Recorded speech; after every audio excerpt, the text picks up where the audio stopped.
Hi friends, நம்ம விஜய் மல்லி ஸ்டோரியில் வந்து பார்த்தீங்கன்னா, இப்போ மல்லியோட அண்ணாவை காப்பாற்றுறதுக்கு விஜயோட சொந்த காசு செலவு பண்ணால் எப்படி இருக்கும். ஸோ அந்த மாதிரி கதைக்களம் போனால் சூப்பராக இருக்கும்ல. ஸோ அதை நோக்கி தான் வந்து கட்டங்கள் எல்லாமே நகர்ந்துட்டுருக்கு அப்படின்னு சொல்லலாம். இன்னொன்று வந்து பார்த்தீங்கன்னா, மல்லி கையில் இந்த ரேணுகாவை நடிக்கிற சுடர் கண்டிப்பாக சிக்கிடுவாங்க.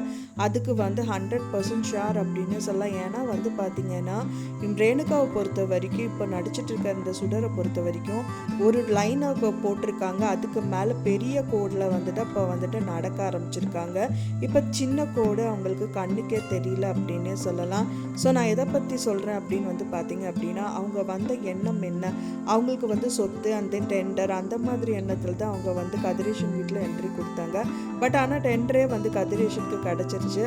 இருந்தாலும் வந்துட்டு அங்கே என்ன நடக்குதுன்னு தெரியறதுக்காக இப்போ ரகு வந்து பார்த்தீங்கன்னா மெசேஜுக்கு மேலே மெசேஜ் அனுப்பார், கால் பண்ணுறார், ரேணுகாவை கால் பண்ண சொல்கிறாரு.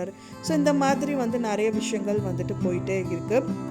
ஸோ இவங்களே கால் பண்ணாலும் என்ன சொல்கிறாங்கன்னா, அவங்களுக்கு சாதகமாக தான் வந்து இந்த ரகு கிட்ட வந்து பேசிகிட்டு இருக்காங்க. இனிமேல் வந்து நான் இங்கே தான் இருப்பேன், இதுதான் என் வீடு. ஸோ நான் இதுக்கப்புறம் என்னோட வாழ்நாள் முழுக்க இங்கே தான் கழிக்க போகிறேன். விஜய்க்கு எந்த வித ஒரு துன்பமும் நீ தரக்கூடாதுங்கிற மாதிரி தான் வந்து அவங்க வந்து பெரிய கோடாக இருக்கிற விஜய் அப்படிங்கிற கோட்டுக்குள்ளே வந்து அவங்க சிக்கிட்டாங்க அப்படின்னே சொல்லலாம். ஸோ அதனால் அவங்களுக்கு வந்து சின்ன கோடாக இருக்கிற அந்த ஃபோனு இந்த மாதிரி விஷயத்துலலாம் இன்னும் ஈடுபட மாட்டாங்க. ஏன்னா வந்து அவங்களுக்கு வந்து பெரிய லம்பான பர்சன் அண்ட் தென் லம்பான சொத்து கதிரேஷன் சொத்துங்கிற மாதிரி ரெண்டு விஷயம் கிடச்சிருக்கு. ஸோ இதை வச்சு இதவே போதுமே, இதுக்கு மேலே நம்மளுக்கு என்ன போய் லைஃப் இருக்க போகுது. ஏன்னா ஒரு திருடிக்கு வந்து இந்த மாதிரி ஒரு லைஃப் கிடைக்கிறது வந்து கொடுத்து வச்சிருக்கணும்ல அப்படிங்கிற மாதிரி அவங்களோட லைனில் அவங்க ட்ராவல் பண்ணுவாங்க. இதுக்கப்புறமா பார்த்தீங்க அப்படின்னா வந்துட்டு மல்லி கையில் கண்டிப்பாக சிக்க போகிறாங்க. கண்டிப்பாக ஃபோனை வந்து இனிமேல் கையில் தொட மாட்டாங்க. அதுக்கப்புறமா வந்து அவங்க எங்கே ஃபோன் வச்சாங்களோ, எப்படி மல்லி வந்து அவங்க ஃபோன் எடுக்கிறது பார்த்தாங்களோ அதே மாதிரி ஃபோன் எங்கேயாவது கொண்டு போய் வைக்கிறதும் பார்க்கணும். அதுக்கப்புறம் அவங்க கண்டுக்கவே மாட்டாங்க. அதுக்கப்புறம் அந்த ஃபோனை எடுத்துகிட்டு எல்லா கால் ஹிஸ்ட்ரியிலேருந்து எல்லாமே தொலாவி அண்ட் தென் மல்லி சேகரித்து வச்சுட்டாங்க அப்படின்னா அவங்க லைஃப்பை வந்து அவங்க சேவ் பண்ணிக்கலாம். இவங்க வந்து சின்ன கோடை மாறி இப்போ பெரிய கோடில் வந்து எப்படி இந்த ரேணுகா வந்து நடிக்கிற இந்த சுடர் வந்து டிராவல் பண்ணுறாங்களோ, இப்போ அவங்க பெரிய கோட்டை விட்டு சின்ன கோட்டில் இறங்கி வேலை பண்ணணும் மல்லி அப்படின்னு சொல்லலாம்.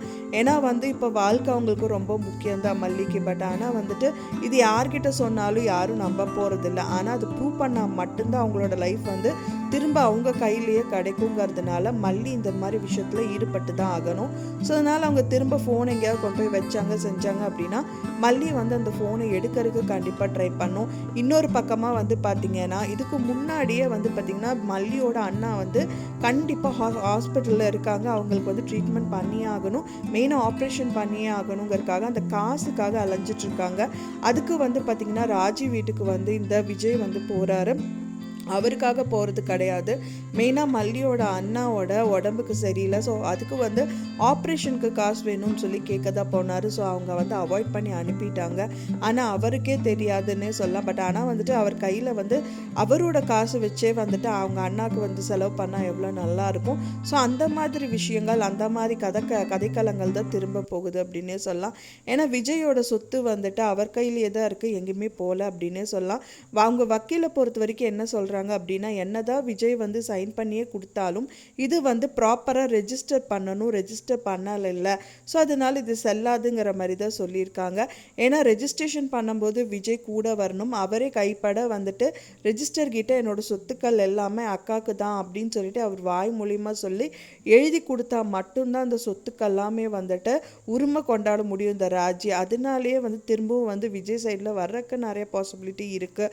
என்னதான் அவங்க வந்தாலும் செஞ்சாலும் விஜய் வந்து ஓகே என்னோட சொத்து வந்து என் கையில் தானே இருக்குன்னு சொல்லிட்டு அப்போவாது ராஜி அவாய்ட் பண்ணிவிட்டு அவரோட சொத்து வச்சே ட்ரீட்மெண்ட் பண்ணும்போது ரொம்பவே நல்லாயிருக்கும் அப்படின்னு தான் எதிர்பார்க்குறேன். ஒரு வாட்டி தான் விஜய் நினச்ச மாதிரி வந்து பார்த்திங்கன்னா தெரியாமல் சைன் பண்ணி கொடுத்துட்டாரு. பட் ஆனால் அந்த ரெஜிஸ்ட்ரேஷன் போகும்போதாவது இல்லை நான் வந்து எங்கள் அக்காவுக்கு கொடுக்க மாட்டேன், அது வந்து சும்மா இப்போ வந்து பொய்யா வந்து எழுதி வாங்கியிருக்கா, இது வந்து என்னோட சொத்து, அதனால் வந்து நான் என் கையில் தான் இருக்கணும்னு சொல்லிட்டாங்கன்னா இப்போ யார் கையிலையும் போய் நிற்க வேண்டியதில்லை. கதிரேஷன் வாசலில் போய் நிற்க வேண்டியதில்லை, அவங்க அக்கா வாசலில் போய் நிற்க வேண்டியதில்லை. அவரோட சொந்த சொத்து சொந்த காசை வச்சே வந்து ட்ரீட்மெண்ட் பண்ணிடலாம் அப்படின்னே சொல்லலாம். ஏன்னா வந்து எந்த சூழ்நிலையிலையும் யார் வாசல் முன்னாடி போய் நிற்காமல் இருக்கிறது தான் நல்லது அப்படிங்கிறதுனால இந்த மாதிரி விஷயங்கள் ஏதாவது வந்து நடந்தால் மட்டும்தான் வந்து விஜய்க்கு வந்து கௌரவமாக இருக்கும் அப்படின்னே சொல்லலாம்.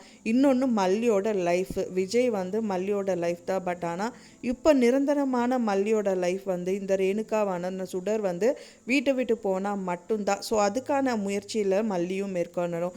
லைஃப்பையும் வந்து பார்த்திங்க அப்படின்னா சீசாவோட கம்பேர் பண்ணலாம் அப்படின்னே சொல்லலாம். ஸோ ஒருத்தங்க கீழே இறங்குனா ஒருத்தங்க மேலே ஏறணும் இல்லை. இப்போ வந்து மல்லி கீழே இறங்கியிருக்காங்க, இப்போ ரேணுகா வந்து மேலே நின்றுட்டுருக்காங்க.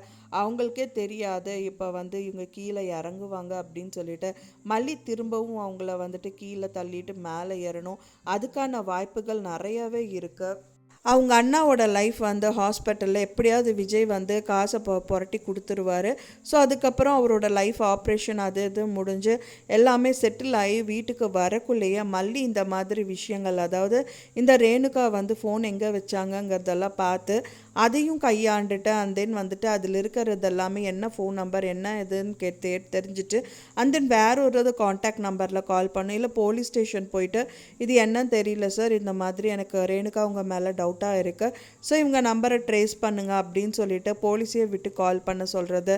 அந்த மாதிரி விஷயங்கள் ஏதாவது பண்ணி டைரெக்டாக இந்த ரகுவை பிடிச்சி ரகு வாய் மூலியமாக ஆமாம் அவங்க சொன்னதெல்லாம் கரெக்டு தான், இவர் ரேணுகா கிடையாது சுடர் தான் அப்படின்னு சொல்ல வச்சுட்டாங்க அப்படின்னா வந்துட்டு ரொம்பவே சூப்பராக இருக்கும். ஆனால் அதுதான் அது வரக்குள்ளே இவங்க அண்ணாக்கு வந்து இந்த விஷயங்கள் எல்லாமே, அதாவது ஹார்ட் ஆப்ரேஷன் எல்லாமே ப்ராப்பராக பண்ணிட்டாங்க அப்படின்னா தான் இந்த விஷயத்தில் வந்து மல்லி ஈடு பண்ண முடியும். ஸோ வெயிட் பண்ணி பார்க்கலாம் ஃப்ரெண்ட்ஸ், என்ன மாதிரி கதைக்களங்கள் போகுது அப்படின்னு சொல்லிட்டு. நான் சொன்ன இந்த தகவல் உங்களுக்கு பிடிச்சிருந்தா மறக்காமல் லைக் பண்ணுங்கள், ஷேர் பண்ணுங்கள், கமெண்ட் பண்ணுங்கள், சப்ஸ்கிரைப் பண்ணுங்கள். மேலும் இன்னொரு மல்லி சீரியல் அப்டேட்டோட நெக்ஸ்ட்டு மீட் பண்ணுறேன். தேங்க்ஸ் ஃபார் வாட்சிங் மை டியர் ஃப்ரெண்ட்ஸ். நெக்ஸ்ட் வீடியோவில் பார்க்கலாம்.